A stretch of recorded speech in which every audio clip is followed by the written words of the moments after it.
Maintenant que nous avons notre structure HTML pour notre to-do list, nous allons ajouter le state. Pour ce faire, je vais dans le dossier to-dos ajouter un dossier nommé interface qui va contenir nos interfaces. Pour le coup, il n'y en aura qu'une seule qui s'appellera todos.interface.ts dans lequel je vais exporter une interface du nom de eTodo. Cette interface va simplement contenir un ID de type number qui sera simplement l'index de notre to-do dans le tableau. Nous aurons un title de type string et un booléen pour nous dire si c'est terminé ou pas. On va l'appeler isCompleted. Cette interface, une fois créée, je vais aller l'importer dans mes différents composants. Donc dans le container to-dos, je vais l'importer.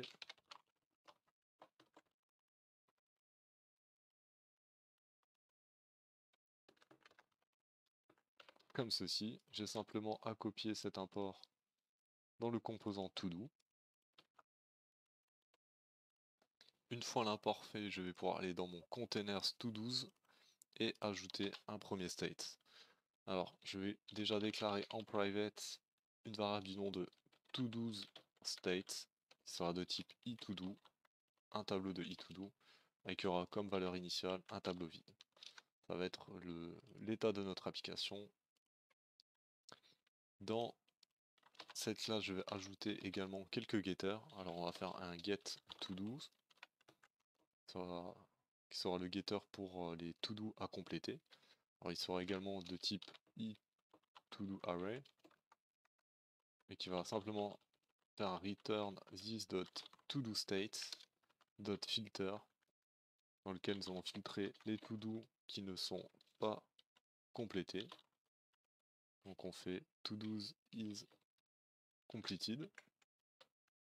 Je vais également rajouter un getter pour toDo's completed qui sera quasiment identique à notre to-do juste au-dessus, sauf que cette fois-ci on veut les to-do qui sont terminés.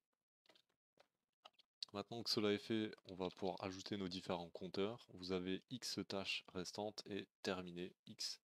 Alors pour ce faire, je vais rajouter un getter qui va nous permettre de compter les to-dos, qui retournera un number. Pour ce faire, je vais simplement récupérer ce return.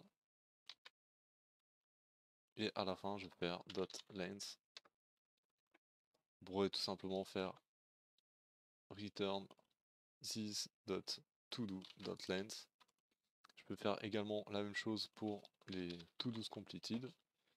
On va faire count completed de type number. On va simplement lui dire return this.toDo'sCompleted.length. Par ailleurs, j'aimerais bien que cette section, ce mat accordion, soit cachée quand il n'y a pas de to-dos à l'intérieur. Alors pour ce faire, je vais rajouter un getter qu'on appelle isHidden qui renverra un booléen qui fera return this.countCompleted equal 0. Donc s'il n'y a pas de to-do complété, eh bien il est caché.